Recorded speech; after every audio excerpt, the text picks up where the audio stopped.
നമ്മളിപ്പോഴത്തെ കുട്ടികളെ കല്യാണം കഴിഞ്ഞാലേ ഒരാഴ്ച രണ്ടാഴ്ചയൊക്കെ കഴിഞ്ഞാൽ തുടങ്ങും അടി കൂടാൻ. അത് നമ്മൾ തമ്മിൽ സെറ്റാവില്ല, നമ്മൾ വൈബ് ചേരില്ല, നമുക്ക് പിരിയ ബ്രേക്കപ്പ് എന്നൊക്കെ പറഞ്ഞിട്ട് ആദ്യത്തെ മാസത്തെ തന്നെ വരും കൂടെ തിരിച്ചു പോരുന്ന ഒരു സ്വഭാവമൊക്കെ ഉണ്ട്. അപ്പോൾ നമ്മളൊക്കെ ജീവിതത്തിൽ ബേസിക്കലി കല്യാണം കഴിഞ്ഞ പിറ്റേന്ന് രാവിലെ ഒന്നും നമ്മൾ പ്രണയത്തിലാവില്ല. ആദ്യം നടക്കുന്ന ചിലപ്പം 5-10 വർഷമുള്ള ശരിക്കും പ്രണയമേ അല്ല.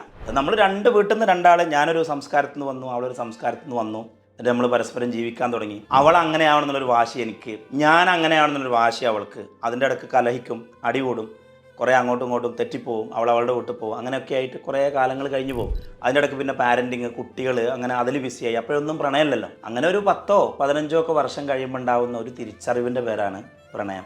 അവളില്ലാതെ ജീവിക്കാൻ എനിക്ക് പറ്റില്ല, ഞാനില്ലാതെ ജീവിക്കാൻ അവൾക്ക് പറ്റില്ല, എനിക്ക് അവൾ മാത്രമേ ഉള്ളൂ, അവൾക്ക് ഞാൻ മാത്രമേ ഉള്ളൂ. കാരണം കുട്ടികളൊക്കെ പറന്നു പോകും. കുറേ കഴിയുമ്പോൾ അങ്ങനെ കുട്ടികൾ വല്ല നമ്മൾ ഒറ്റപ്പെട്ട് വരുമ്പോൾ ജീവിതത്തിലെന്നും നമുക്ക് നമ്മളെ ഉണ്ടാവും എന്നുള്ളൊരു തിരിച്ചറിവുണ്ട്. അവിടെ മുതലാണ് ശരിക്കും ഒരു മാധുര്യമുള്ള ജീവിതം തുടങ്ങുന്നത്. അതിനെന്ത് വേണമെന്ന് വെച്ചാൽ അതിലേക്കുള്ള ഒരു യാത്രയായിരിക്കണം വൈവാഹിക ജീവിതം മുഴുവനും. ഇതിന് നല്ല പരിശ്രമം വേണം, നല്ല ക്ഷമ വേണം, കരുതിക്കൂട്ടിയുള്ള കുറേ വിട്ടുവീഴ്ചകളും മറക്കലുകളും പൊറുക്കലുകളും അങ്ങോട്ടുള്ള സർവീസുകളും ഒക്കെ ചെയ്തിട്ട് നമ്മൾ ആ ഒരു മാധുര്യമുള്ള ജീവിതത്തിലേക്കുള്ള കണ്ടിന്യൂസ് പരിശ്രമമായിരിക്കണം ശരിക്കും വിവാഹ ജീവിതം. അത് ചില ആളുകൾ 10-30 വർഷം ഒരുമിച്ച് ജീവിച്ചിട്ടും എന്താവാറില്ല, ആ മാധുര്യം, ആ പ്രണയം അവർ കണ്ടെത്താതെ മരിച്ചു പോവുകയാണ് ചെയ്യാറ്.